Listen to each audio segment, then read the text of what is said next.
Hey y'all, it's Zoe, and today I'm taking you along on my graduation commencement journey and kind of what that entails. So right now I'm about to go to something called a tree planting ceremony. It happens every year and every class year gets to plant a tree. So this is kind of the kickoff to commencement weekend. It's Thursday. I graduated on Saturday, which is crazy to think about. But yeah, let's go to the ceremony.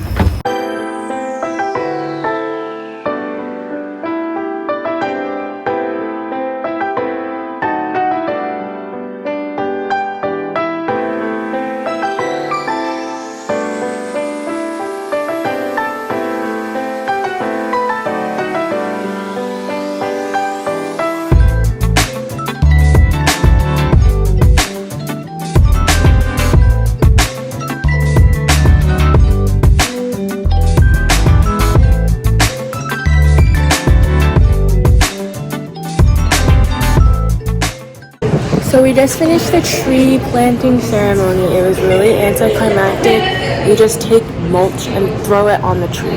In other words, you take a pile of dirt and throw it on top of more dirt. And the tree was like already, like a funeral. And the tree was already planted. So, and then we wanted to get into lunch, and it's closed because they have like weird hours. But like usually, when they're like switching out food or they're like in between meals, you can still go in, but the gates are closed. Like you can't even go in. So now we're waiting till 11:30 and I'm hungry.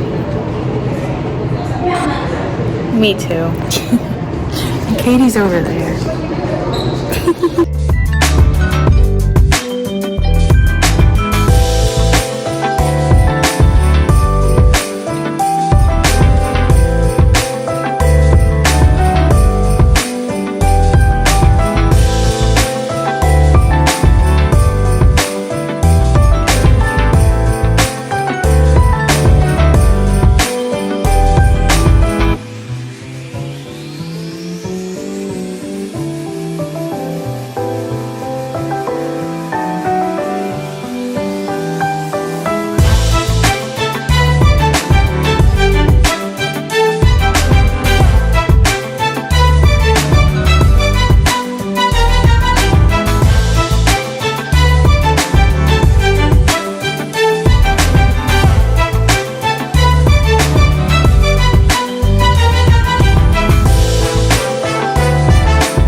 Hello everyone, so I know it's been a while since I came on the vlog, but we had graduation rehearsal and then I changed my hair and took a lot of graduation photos. So that's pretty much all there is for commencement right now. There is a concert, but the photos took a little longer than I anticipated and I have to eat dinner. So unfortunately I'm not making it to the concert tonight, but we have a lot of stuff for tomorrow. So I'll see you all in the vlog tomorrow. I'm gonna keep doing some packing and yeah. Hey everyone, welcome back to the graduation commencement events. So today all that we had was the baccalaureate ceremony. If you don't know what that is, it's just a more religious, secular ceremony that they usually have. Usually we process in, but this year they changed it. So we had some student speakers from different denominations, and it was really nice. And so now there's gonna be an all family celebration. I think my mom doesn't want to come, which is totally fine. So I'm gonna go with a friend and her family, and then a whole bunch of stuff tomorrow.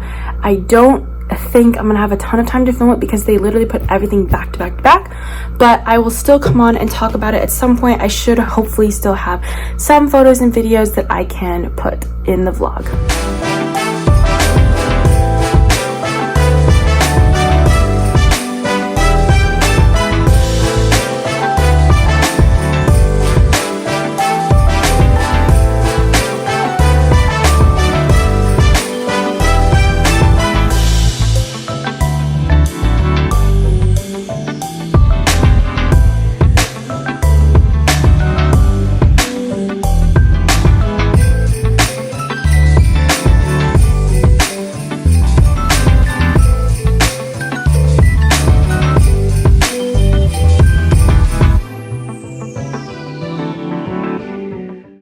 Hello everyone. So I have a fish. Oh, there's Allison. I'm vlogging. No, you can't. Okay, well we're just doing stuff. I have officially graduated, so I'm now an alumni, which is kind of weird to think about. But this morning I had the multicultural stoling ceremony, which is where students can represent their background and culture and identity with stoles. And then after that I went to lunch, and then I went to the graduation. And now we just got out. It was so long, bro. Okay. It was pretty good though. Zoe had the best speech. Like, it's not biased or anything. Mad people said they were crying from it. And I didn't think it was a cry. I thought it was an uplifting speech. So clearly, Zoe's moving mountains. Yes, I did have a speech. I'll try to insert a clip of my speech. But yeah, I officially graduated, so that's pretty much the end of this vlog. It's been 4 years in the making. I'm gonna have some TikTok transitions. You can find them on my TikTok, but yeah, so next stop, I will make a video on what I'm doing next. So I'll see you all in the next video. Bye. Our second speaker is Zoe Seymour from Fort Worth, Texas. Today, Zoe earns a degree in psychology and a minor in math and Chinese. At Worcester, Zoe has been involved as secretary of the BIPOC Performing Arts Alliance, a member of the Cow Dance Company, Women of Images, and is co-founder and co-president of Worcester Adoptee Student Union. She also helped organize the March for Asian Lives protest on campus in spring of 2021. Zoe's IS, titled Overlooked Adoptees, The Effects of COVID-19 Racism and Ethnic Identity on the Psychological Well-Being of Chinese Transracial Adoptees in the United States, earned an Equity, Inclusion, and Diversity Award. After graduation, Zoe will be heading to Taiwan to be an English teaching assistant with the Fulbright U.S. student program. Upon return to the U.S., she plans to attend graduate school to be able to work in a clinical setting with adoptees and Asian Americans. Zoe.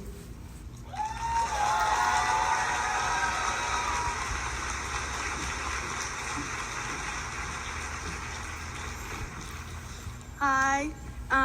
Thank you, President Webster, for introducing me, and thank you for all of you for being here today.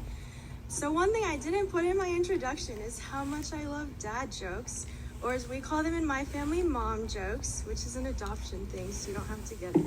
So I was standing up here today and I wanted to share a few dad jokes with you. Hopefully it succeeds. Okay, why didn't the pirate graduate with departmental honors? His jokes were in this, or his grades were in the C's. Yes. Okay, but before I get into my reflections of the past 4 years, I would like to thank my peers and President Webster for extending me this opportunity to be speaking to you today. It is truly an honor, and I'm to be completely honest, I'm very much shaking right now because I'm really nervous, but I'm still really grateful to be up here today. When I was trying to, thank you.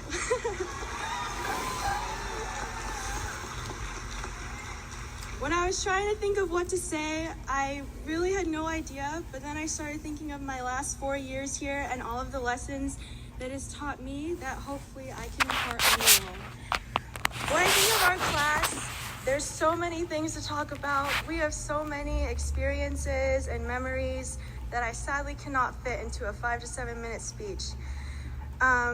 So instead, I'm going to try to share a few of those experiences.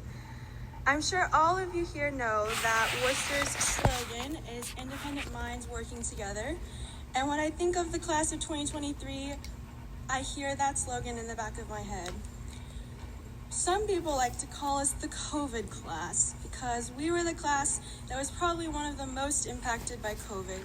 We came here in August 2019, ready to embrace the newfound freedom that college brings us. No more responsibilities, you don't have to take the trash out. But then we went home for spring break and didn't come back. So that was great. But the last 4 years, I feel, has taught us to be adaptable and resilient and put our independent minds to work. I mean, we had to adapt today when we came through the gym instead of coming through the arch, and I feel like that sums up the last 4 years pretty well. From dealing with online and hybrid classes to weekly COVID testing and social distancing in the dining hall to masking indoors and outdoors. Can you believe that? We used to mask outdoors. To dealing with all of the construction, including why we are here today, because the field is being worked on right now. But we also had a slew of memories that we can say we experienced and other classes didn't. For instance, we were the last class to experience moms, and the real moms in the basement of Lowry. And we were also the first class to be able to cut the ribbon on the newly renovated Lowry Center in August. Thinking on my time at Worcester, I've thought a lot about what I associate with the college. There's the black squirrels, which I don't get in Texas, and Sunflower, the cat, of course. And you can't forget about the bagpipes. They processed us in here today. But aside from that, I think about the people who make this campus enjoyable and fight for justice on our campus. From AAAPI arts festivals to tabling for National Adoptee Awareness Month to Days of Silence and so much more, we never fail to bring to light the ways to make our campus a more equitable place to be. Even though our college experience is full of ups and downs and is definitely one for the history books, it has taught me a lot of valuable lessons. For starters, it showed me to be grateful for the small things in life, for my friends and family that have stuck with me through the hardest of times. I learned not to take for granted the things that I have been gifted in life, that some things you don't really think about gifts. For instance, being able to walk. During fall of 2020, one of the probably years of college we tried to forget about, I had surgery in my leg and I couldn't put my foot down for about a month. And I just walked up on this stage today, so you should all be grateful that you're here too. Also this year, on January 1st, I lost a high school classmate and friend to a car accident. She was less than an hour into the new year and is supposed to be where we are today, graduating from college and waiting to go to a graduate program in the fall.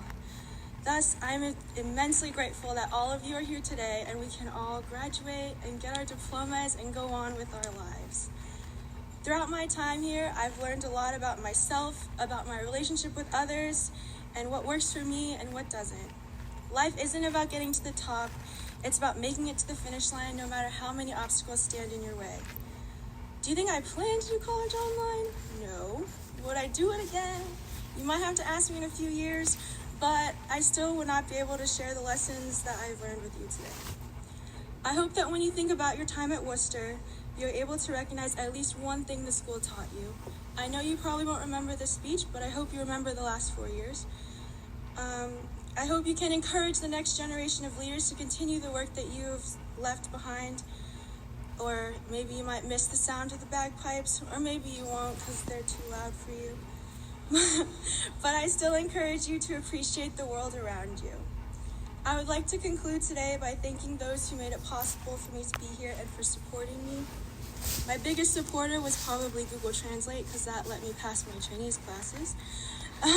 But I would also like to thank my family, friends, and Worcester community for making me the person that I am today and for being some of the hardest people to leave.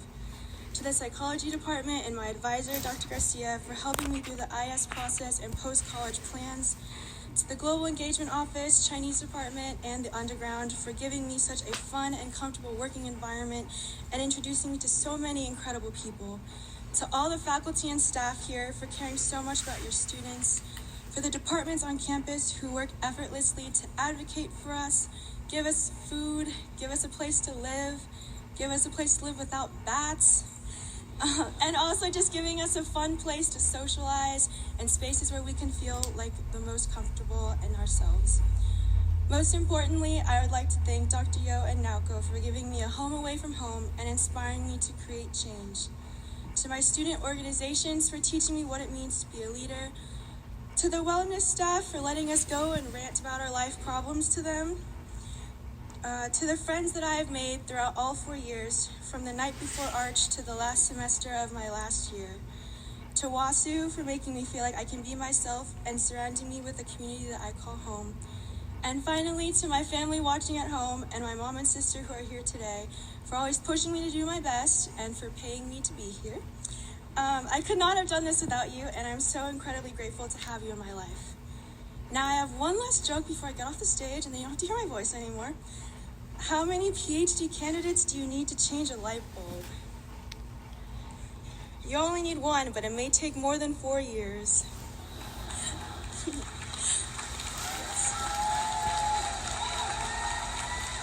Congratulations, class of 2023. I'm so proud of you, and you should be too.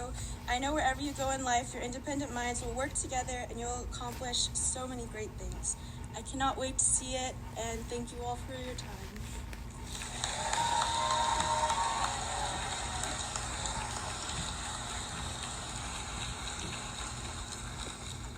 Thank you, Zoe. You did great.